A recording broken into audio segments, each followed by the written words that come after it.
ጥዕና ሃበልና ቤተሰብ ሓባር ባና እዚ ሓባሪ ባና እዩ ኣብ ሓባር ባና ንትግራይ ዝምልከቱ ሓደሽትን እዋናዊ ሓበሬታታት ከምኡ ድማ ሃገራውን ኣህጉራውን ዜናታት ክድሰሱ እዮም። ዜናታትና ናብ ኩሉ ክባፅሕ ንቻነልና ሰብስክራይብ ንምድላዋትና ድማ ላይክ ሼር ብምግባር ክትከታተሉና ብክብሪ ብምዕዳም ናብ ቀንዲ ነጥብታት ዜና ዝዕለት ክንሰጋሩ።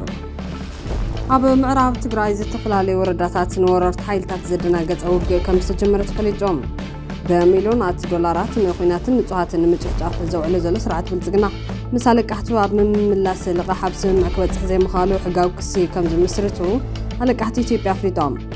ብኻልእ ወገን ዶክተር ደብረጽዮን ገብረሚካኤል ሓደሽቲ ተሸወምቲ ሓለፍቲ ንኽልተ ኣዋርሕ ዝጸንሕ ፈተና ተዋሂብዎም። ኣብ ጉዳይ ኩናት ሱዳን ኢድ ብምትእትታው ዝኽሰስ ስርዓት ብልጽግና ገዛፍ ድሮን ኣብ ሱዳን ከም ዝተሓምሸቶ ተገሊጹ ኣሎ። ኣሜሪካን ኢራንን ዘተደው ኣብ ዘበላሉ ዳግማይ ሓድሽ መጥቃዕትታት ጀሚረን ኣለዋ። ነዚኣቶም ካልኦት ኣገደስቲ ምዕባልታትን ኣብ ጸብጻብ ሰዓት ሓባር ባና ክትረኽቡ ኢኹም ምሳና ጽንሖም።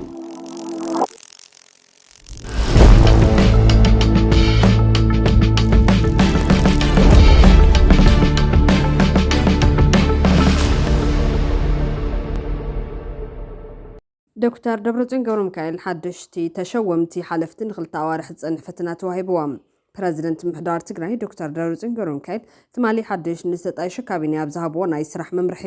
ሓደሽቲ ዝተሸሙ ሓለፍቲ ኣብያተ ዕዮ ኩሎም ቀልጢፎም ናብ ስራሕ ብምእታው ኣብ ኣገልግሎት ህዝቢ ዝረኣዩ ዘለዉ ሕዱራት ጸገማት ዝፈትሕ ርኡይ ምንቅስቓስ ክገብሩ ከም ዝግባእ ጠንቂቖም። ፕረዚደንት ዶክተር ደብረጽዮን ገብረሚካኤል ነብሲ ወከፍ ሓላፊ ቤት ዕዮ ኣብ ዝተመደበሉ ዘፈር ቁልጡፍ ስሩዕ ርክክብ ብምግባርን ምስ ትሕቲኡ ዘሎ ማሕበር ስራሕ ብምርኻብን ስርሑ ክጅምር ታረር መምርሒ መሓላሊፎም ኣለዎም። ዶክተር ደብረጽዮን ገብረሚካኤል ከም ዝገለጽዎ እቶም ሓለፍቲ ኣብ ዝቕጽል ክልተ ኣዋርሕ ጥራሕ ዓበይቲ ለውጥታት ከርእዩ ይጠልቦም። እቶም ሓለፍቲ ኣብዞም ዝስዕቡ ሰለስተ ዓበይቲ ዕማማት ከተኩሩ ኣለዎም። ናይ ኣገልግሎት ወሃባ ብቕዓት ብምምሓሽ ህዝብን ኣብ ኣብያተ ዕዮ ክመጽእ ከሎ ዝግልገለሉ ቅልጡፍን ግሉጽን መንገዲ ምፍጣር ነቶም ነዊሕ ግዜ ንህዝቢ ዘማርሩ ብልሽውናታትን ዘይፍትሓውነትን ብምንጻር ህጹጽ ፍታሕ ምንዳይ ተስፋ ዝፈጥር ምንቅስቓስ ካብ ንጹር ትልሚ ተበጊሶም ኣፈጻጽሙ በብእዋኑ ብምግምጋም ኣብ ሰፊሕ ህዝብና ዳግማይ ተስፋ ዝፈጥር ተግባራዊ ስራሕ ምውራድ እቶም ሓለፍቲ ካብ ባዶ ዕላልን ወረቐትን ወፂኦም ኣብ ህዝብና ተስፋ ዝፈጥር ርኡይ ተግባራዊ ምንቅስቓስ ክገብሩ ይግባእ ኢሎም። ዶክተር ደብረጽዮን ገብረሚካኤል ንድሕሪት ዘይምለስ ቁፅርን ሓድሽ ናይ 2019 ዓ.ም ትልምን ጎናጎኒ እዚ ንኽልተ ኣዋርሕ ዝወፅእ ህጹጽ ናይ ለውጢ ትልሚ ናይ 2019 ዓ.ም ዓመታዊ ትልሚ እውን ብዕምቆት ክዳሉ ተኣዚዙሎም። ቤት ምክሪ ፈጻሚ ስራሕ ብሄራዊ ክልላዊ መንግስቲ ትግራይ በብእዋኑ እናተራኸበ ትልምን ፍጻመን መሰረት ገይሩ ስራሕቱ ብምግምጋም ኣብ ህዝብና ምስ ወሃባ ኣገልግሎት ተታሒዞም ዝረኣዩ ዘይምዕጋባት ብቕልጡፍ ክፈትሕ እዩ ተባሂሉ ኣሎ።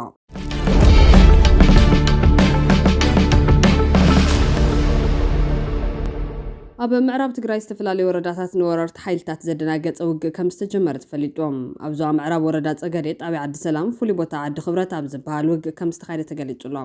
ዝበፅሑና ኣሙናት ምንጭታት ከም ዝሓበርዎ እቲ ውግእ ዝተወልዐ ብዕለት 24 ጉንበት 2018 ኣቋፅራ ገጽ እንትኾን የኣማራ ኣስመላሽ ኮሚቴ ኢሉ ንዓርሱ ዝፅውዕ ግና ድማ ኣብቲ ከባቢ ፀረ ሰላም ምንቅስቓስ ክገብር ዝፀንሐ ጉጅለ ናብቲ ሓይልታት ፋኖ ዝርከብሉ ቁሸት ምድፋእ ምስ ጀመረ እዩ ኩናት ተወልዑ ይብሉ ምንጭታትና።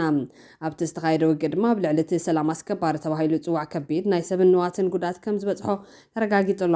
ከም ሓበሬታ ምንጭታት ካብቲ ሰላም አስከባሪ ኣስመላሽ ኮሚቴ ክልተ ኣባላት ክቕተሉን ከለዉ ሓደ ድማ ቆሲሉ ኣሎ። ተወሳኺ ናይ ሰብን ንብረትን ጉዳት እውን ክህሉ ከም ዝኽእል እቶም ሓበሬታታት የመላኽቱ። ብወገን ሓይልታት ፋኖ ዝበጽሐ ሰብኣዊ ኪሳራ ዋላ እኳ እንተሃለወ ግና ደቂ ተኸባቢ ዝኾኑ ሰለስተ ምልሻታት ተሓባበርቲ ፋኖ ይኹን ብዝብል ተኣሲሮም ከም ዝተወሰዱ ምንጭታት ወሲኾም ገሊፆም ኣለዎም። ኣብቲ ከባቢ ሰላምን ርግዓትን ከይሰፍን ሰራዊት ብልጽግና ይሰርሕ ከም ዘሎ ይዝግለጽ ዘሎ። ኣብ ዓዲ ሰላም በርባዕተ መኻይን ዝተጻዕነ ናይ ብልጽግና ሰራዊት እናሃለወ ውግእ ክካየድ እንከሎ ምንም ዓይነት ናይ ምክልኻል ይኹን ናይ ድጋፍ ስጉምቲ ክወስድ ኣይከኣልን ተባሂሎም። ካብዚ ውግእ ንላዕሊ ግና እቲ ኣብቲ ከባቢ ዝነብር ዘሎ ንጹህ ህዝቢ ዝሰግሮ ዘሎ ሓሳርን መከራን ኣዝዩ ዝሓዝን ኮይኑ ከም ዘሎ ዝሕብሩ ምንጭታትና ኣብቲ ከባቢ ፍጹም ሰላም ካብ ዝጠፍን ስርዓት ኣልቦነት ካብ ዝነግስን እቲ ጽንኩር ናብራ ህዝቢ መመሊሱ ይጋደድ ኣሎ። ኣብኡ ዝተረፈ ገለ ህዝብና ናይ ውሕስነትን እምነትን መጸግዕን ሲኢኑ ኣብ ማእኸል ዓሚቕ ሓሳርን መከራን ይነብር ኣሎ። ኣብ ምዕራብ ትግራይ ዘብዕ ተከዘ ዝብል ሓይሊ ዘሰልጥን ዘሎ ፌደራል መንግስቲ ብኣንፈት ራያ እውን ዘብዕ ሕጉም ብርዳ ዝብል ሓድሽ ሓይሊ መስሪቱ ምንቅስቓስ ከም ጀመረ ክግለጽ ቀኒዩ ኣሎ። እዚ ሕቡእ ሽርሒት ሓንጊጦ ንምርኣ ዝበቕዐ ዘብዒ ሕጉም ብርዳ ዝተሰነየ ሓይሊ 6 ወረዳታት ክልል ትግራይ ናብ ክልል ኣምሓራ ንምምንዛዕ ምዃኑ ተገሊጾም። ኣብ ምዕራብ ትግራይ ዝርከብ ዘብዕ ተከዘ ብፌደራል መንግስትን መከላከያ ሰራዊትን ይሕገዝ ከም ዘሎ ኮርኔል ደመቀ ዘውዱ ዕላዊ ምግባሩ ዝፍለጥ እዮም። ኮርኔል ደመቀ ዘውዱ ንዘብዕ ተከዘ ከንሕይል ንፍትን ኣለና ሰራዊት ኢትዮጵያ ድማ ይሕግዘና ንምባሉ ዝካርዮም። ኣብ እዋን ኩናት ትግራይ ካብ ትግራይ ተመንዚዑ ኣብ ትሕቲ ክልል ክልል ኣምሓራ ብወራር ዝመሓደር ዘሎ ዞባ ምዕራብ ትግራይ ንዝሓለፈ 5 ዓመታት ዘብዕ ተከዘ ብዝብል ሽም ብዙሓት ዕጡቃት ከሰልጥንን ከመራን ጸኒሖም። እዚ ዕጡቕ ሓይሊ ብሓይልታት ምክልኻል ኢትዮጵያ ይድገፍ እዩ ዝብል ብዝተፈላለዩ ዓለም ለኸ ሚድያታት ክግለጽ ዝጸንሐ እንትኾን ኮርኔል ደመቀ ዘውድ ድማ ኣብዚ ጉዳይ ጠሚቱ መከላኸሊ ሓይሊ ኢትዮጵያ ይሕግዞም ከም ዘሎ ብምትእማን ገሊጾም። ሕዚ ዘብዕ ተከዘ ንምክልኻል ክጽጉዕ ዝኽእል ሓይሊ ኮይኑሎ ንሃገር ዝጠቅም ስለ ዝኾነ ከነጠናኽሮ ኣለና ክብል ተሰሚዖም። እዞም ሓይልታት እዚኦም ብዋናነት ብፌደራል መንግስቲ ዝጣየሹ ዘለዉ ኮይኖም ዋና ዕላሞም ድማ ብሽም ርስትኹም ክትምልሱ ዝብል ፕሮፓጋንዳ መሬት ትግራይ ንምውራር ምዃኑ ብዙሓት ዝኣምንሉ ጉዳዮም። ሂማን ራይትስ ዎች ኣብ ሰነ 2023 ኣብ ዘውፅኦ ጸብጻብ ኣብ ምዕራብ ትግራይ ኣብ ልዕሊ ተጋሩ ዝፍጸሙ ስቃይ ማእሰርቲ ከምኡውን ገደብ ምንቅስቓስ ሓዊሱ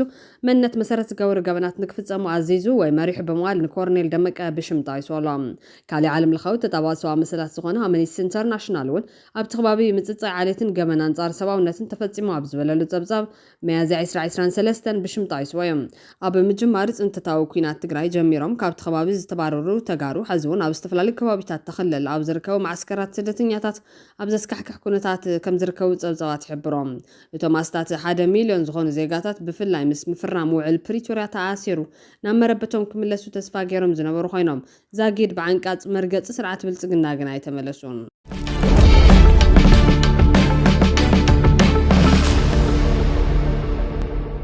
በሚሊዮናት ዶላራት ንኩናትን ንጹሃትን ምጭፍጫፍን ዘውዕል ዘሎ ስርዓት ብልጽግና ምስ ለቃሕቱ ኣብ ምምላስ ልቓሕ ኣብ ስምዕ ክበጽሕ ዘይምኽኣሉ ሕጋዊ ክሲ ከም ዝምስርቱ ኣለቃሕቲ ኢትዮጵያ ኣፍሊጦም።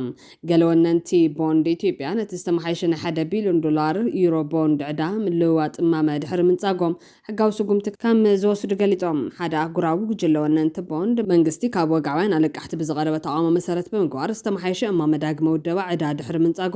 ገለ ኣባላት ጉጅለ ኣብ ልዕሊ ኢትዮጵያ ሕጋዊ ስጉምቲ ሓስቡ ከም ዘሎ ገሊጾም። ጊዜያዊ ኮሚቴ ወነንቲ ቦንድ ኣብ ዘውፅኦ መግለጺ ኣማራጽታት ዳግመ ውደባ ዕዳ ንምድህሳስ ክፉት ምዃኑ እኳ እንተገለጸ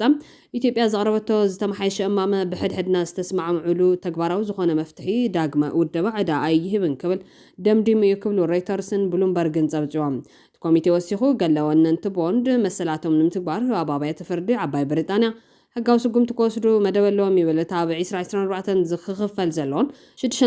625 ሜታዊት ወለድ ዘለዎን ዳግመ ውደባ ዕዳ ዘበገሶ መዛዝ። እዚ ክሲ ዝመጽእ ዘሎ ድሕሪ እቲ ሚኒስተር ፋይናንስ ኢትዮጵያ ብ19 ጉንበት 2018 እቲ ካብ 28 መያዝያ ክሳብ 19 ጉንበት ምስ ኮሚቴ ወነንቲ ቦንድ ዝተኻየደ ድርድር ኣለቃሕቲ ነቲ መንግስቲ ዘቕረቦ ዝተመሓየሸ እማመ ዳግመ ውደባ ዕዳ ምንጻጎምን ብዘይስምምዕ ከም ዝተዛዘመን ምግላጹ እዩ ዝመጽእ ዘሎ። መንግስቲ ኢትዮጵያ ካብ ጉንበት 6 ክሳብ ጉንበት 27 2026 ምስቶም ናይ 1 ቢልዮን ዩሮ ቦንድ ወነንቲ ዝኾኑ ኣህጉራውያን ኣውፈርቲ ድሩት ዝርርብ ኣካይዱ ነይሩ። ይኹን እምበር እቶም ኣውፈርቲ ነቲ መንግስቲ ዘቕርቦ ዝተመሓየሸ እማመ ነጺጎምዎ እዮም። ኣብ ጥሪ 2026 ኣብ መንጎ ክልቲኦም ወገናት ተበፂሑ ዝነበረ ናይ መወዳእታ ስምምዕ ብናይ ፈረንሳይን ቻይናን መሪሕነት ብዝግበር ኮሚቴ ወጋዓውያን ኣለቃሕቲ ተነጺጉ ነይሩ። እቲ ስምዕ ነቶም መንግስታውያን ኣለቃሕቲ ዝጎድኡ ብማል ስለ ዝተቃውሞ መንግስቲ ኢትዮጵያ ነቲ ንኣውፈርቲ ተወሳኺ ረብሓ ዝህብ ዝነበረ ኪሳራ ንምክሓስ ወይ ዝጠፍአ ገንዘብ ንብረት መሊስካ ንምእካብ ዘገልግል ሕጋዊ ወይ ፋይናንሳዊ ሰነድ ዝተባሃለ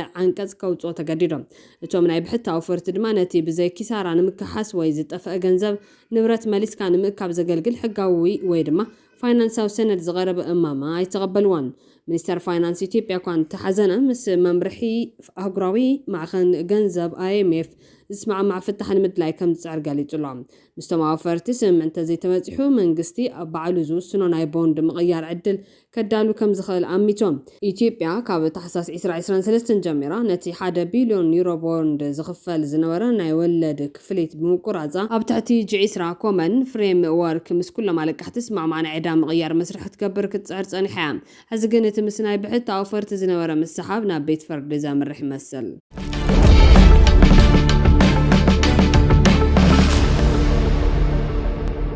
ኣብ ጉዳይ ኩናት ሱዳን ኢድ ብምትእታው ዝኽሰስ ስርዓት ብልጽግና ገዛፍ ድሮን ኣብ ሱዳን ከም ዝተሓምሸሸቶ ተገሊጹ። ዩናይትድ ዓረብ ኢማራትን መንግስቲ ኢትዮጵያ ናብ ኩናት ሕድሕድ ሱዳን ኢድ ብምእታው ዝኽሰስ ኮይኖም ብፍላይ ድማ ኣብ ክልል ቤንሻንጉል ጉሙዝ ብዩናይትድ ዓረብ ኢማራት ዝድገፍ ማዕስከር ሰራዊት ሓይልታት ቅልጡፍ ደገፍ RSF ምህናፁ ንሮይተርስ ሓዊሱ በርክት ዝበሉ ዓለም ለኸ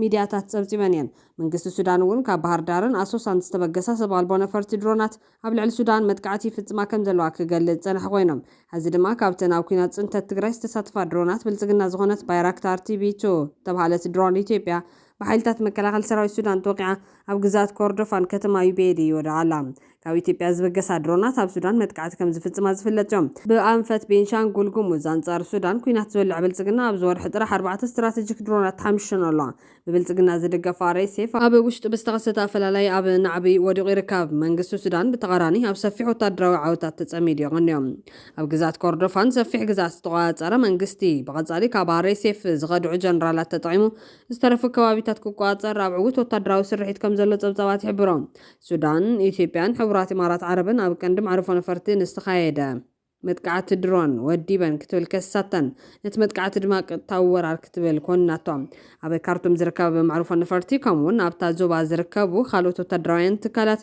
متقعت كم استفزمو ما يتخصص اتي أبز غربا جزي استخايدة متقعت درون أبز حلف عمد سراي سودان دعمل سريع كاو كارتوم استفهم سفينو نتصنح تزاماد سلام زرقايوم إثيوبيا أب تستفزم متقعتي إيدلو أنزل كسي مسارة عالبو كتبل نتقعتهم حبرات إمارات عرب زاقيد وقعو ريتو أي حابة نمبر قدم حزي أوقع السودان إيد كم زاتو كتقلت أنحام منستر قدراتو تاي السودان محيد سالم بسنكز متقعتي السودان أو إثيوبيان زركو أمباسادرا نزتنا وحاقرو كم تصوعتو قليتهم منستر زينا السودان رويترز أبزها وحبريتا بتمتقعتي استقود سو كم زي لفليتون سراوي السودان نتندرونات كابو معرفون فرتي بحر دار إثيوبيا كم سوقسا زرقاقت جبوت مرتوع كم زلو وقعو مع خنزينا السودان سونا تبتبون وتدراويان سلطان السودان دعمل سريع كاوشت مرت إثيوبيا تبقيسهم متقعت أير كم تفتمو كعب مقابيت كسم نيرميهم تم سلطان نبرت حبرات إمارات عرب مخانا استلليت درون كاو إثيوبيا أنا بكل أير السودان كتاتون كلا تقطعتي لهم كم زود أو حبيرهم من بارهم أير سعن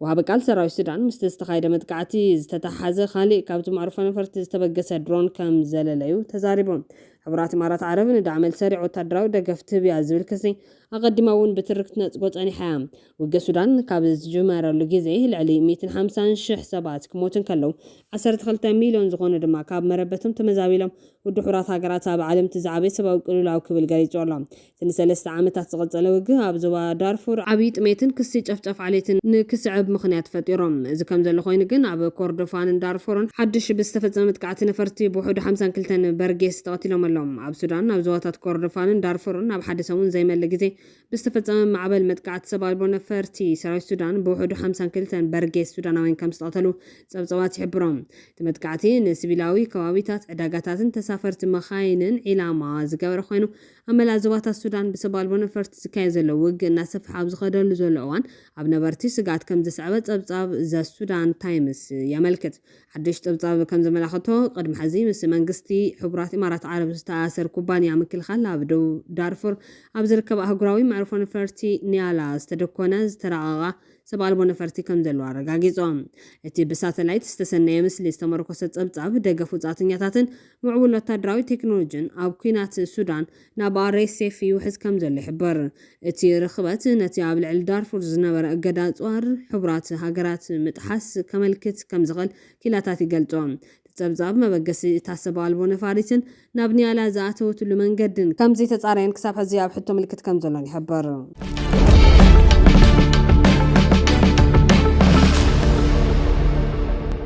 أمريكان إيران زتدواب زبلال داقما حدش متقعتات جميران سراويت أمريكا بالعلى إيران نايرسم كل خال متقعت بنفتزام نبهاقرات وشمت عربن مراخبن بإيران ستكوسة بلاستيك ميسايل دروناتن كم زبر عن حبيرهم ما خلايز أمريكان يتابل علي أب متصابو هرمز ترخبه دسيت كشم استفتزام متقعتي قبر ملسنايت إيران نبهاقرات ما خلا ميراز فتزم متقعت مخان حبيرهم إيران بوغانا حنن المفداي ميسايلات سبالبون فرتي تتقيمة عبد زوبان زركو وتدراوي ملبرات أمريكان هيليكوبتراتن متقعت كم زفتزمت قليت عام ما خلايزي أمريكا إيران كلتا ميسايلات ناب كويت 3 ميسايلات قدما ناب بحرين كم استكوست بمحبان كله ميسايلات أب إعلامو كيبصحى بصره ميسايل كم زبر عن حبيرهم زيد حرواي متقعتي أموداتا سمون نتناوار حزغت لكوينات نمقرات زعل مسمع زملكت سر كغصل دحر زي مخاليو زفتزم زلام التخصيب عامنت دون بال تبصحو زنبر سمع ون كطحات جميرو لام ما خلايز أمريكا تياب دسيت كاش مستفزم متقعتين وتدراوي مأزازي نوطا سراويت إيران زعلم كم زخانة بمحبار بتوسخ سراويت أمريكا ሰለስተን ኣብ ሲቪላውያን መራኸብ ብኢራን ዝተወንጨፋ ድሮናት ከም ዘውድቐውን ሓቢሩሎም እስላማዊ ሓለዋ ሰውራ ኢራን ብወገኑ ሰራዊት ኣሜሪካ ንጸጥታ መጻብ ሆርሙዝ ንምዝራግ ዝገብሮ ዘሎ ምንቅስቓስ ከቢድ ዋጋ ከኽፍሎ ኢሎም ማእከላይ ኣሜሪካ ኢራን ሓያሎ ፓላስቲክ ሚሳይላት ናብ ሃገራት እቲ ዞባ ከም ዝተተኮሰት እዩ ዝገልጽ ኢራን ክልተ ሚሳይላት ናብ ኩዌት ተኪሳ ኣብ ሰማይ እንከሎ በርዒኖም ናብ ባሕሬን ዝተኮሰቶ ሰለስተ ሚሳይላት ድማ ብስርዓት ምክልኻል ኣሜሪካን ባሕሬንን ተወቂዒሎም ኢራን ኣብቲ ወታደራዊ ማዓስከር ኣሜሪካ ዘለውን ባሕሬንን ኩዌትን ተደጋጋሚ መጥቃዕትታት ክትፍጽም ጸኒሓ እያ ኣቀድመ ቢሉ ማእከላይ ኣሜሪካ ከም ኣካል ናይቲ ብ13 ሚያዝያ ጀመረ ናይ ሓይሊ ባሕሪ እገዳ ዋሽንግተን ናብ መጻብ ሆርሙዝ ናብ ኢራን ገጻ ትጓዓዝ ዝነበረት ነዳዲ ትጽዕን መርከብ ከም ዝወቅዓ ገሊጹ ነይሮም ማእከላይ ኣሜሪካ ታባንዴራ ቦትስዋና ዝነበራ መርከብ ኣባላት እታ መርከብ ተደጋጋሚ ዝተወሃቦም ናይ ደውበሉ መጠንቃታ ከተግብሩ ስለ ዘይከኣሉ ነፋሪት ውግእ ንመቶረታ መርከብ ብሚሳይል ከም ዝወቅዑ እያ ዝሕበር ማእከናት ዜና ኣሜሪካ ዶናልድ ትራምፕ ብዛዕባ ምስ ኢራን ዝተበጽሐ ስምምዕ ምቁራጽ ተኽሲ ኣመልኪቱ ምስ ላዕለዎት ተሓጋገዝቱን ድሕሪ ዝገበሮ ዘተ ስምምዕ ዳግማይ ክዕረን ምሕታቱ ከቃልሓ ቀኔንየን ትክዕረለዎ ዝበሎ ነጥብታት ምስ መጻብ ሆርሙዝ ተሓዝ ብዛዕባ ምእላይ ኢራን ማዕቢላቶ ዘላ ዩራኒየምን ከምኡ ድማ ብዛዕባ ኒኩለራዊ መደባት ኢራን ዳግማይ ንምዝታይ ዘኽእል መደባት ምሕንጻጽ ዝብል ይርከባ ወሃብ ቃል ሚኒስትር ጉዳያት ወጻኢ ኢራን እስማኤል ባጋይ ብሶንስ ኣብ ዛባ መግለጺ እዚ ኣሜሪካ ተቕርቦ ዘላ ሓሳባት ኣብ እዋን ዘተፈጺሙ ከም ዘይነበረ ብምግላጽ ዋሽንግተን ብተደጋጋሚ ሓድሽ ሓሳባት ብምምጻእ ጠለባት ተብዝሕላ ብምባል ነቒፎም ማእከላይ እዚ ኣሜሪካ ኣብ ዝሓፂር እዋን ዘውፅቶ መግለጺ ሰራዊት ኣሜሪካ ኣብ ልዕሊ እታ ናይ ቦትስዋና ባንዴራ ዝነበራን ኣብ ደሴት ካርግ ገጻ ትጓዓዝ ዝነበረትን መርከብ ናይ ምክልኻል ስጉምቲ ወሲዱ ኢሎም ብምስዓብ ኣባላት እታ መርከብ ብሰራዊት ኣሜሪካ ብተደጋጋሚ 24 ሰዓታት ዝወሃቦም ዝነበረ መምርሒ ከተግብርዎ ከም ዘይኽእሉ ኣብርዮም ኣሜሪካ ንገማግም ኢራን ዝኾነ መራኽብ ከይጽግዖ እገዳ ካብ እተንብር ብድምር 6 ናይ ንግዲ መራኽብ ክትወቅዕን ከላ ካሊእ 122 መራኽብ ድማ ኣንፈተን ከም ዝቕይራ ጌራ ምህላዋ ማእከላይ ኣሜሪካ ሓቢሮም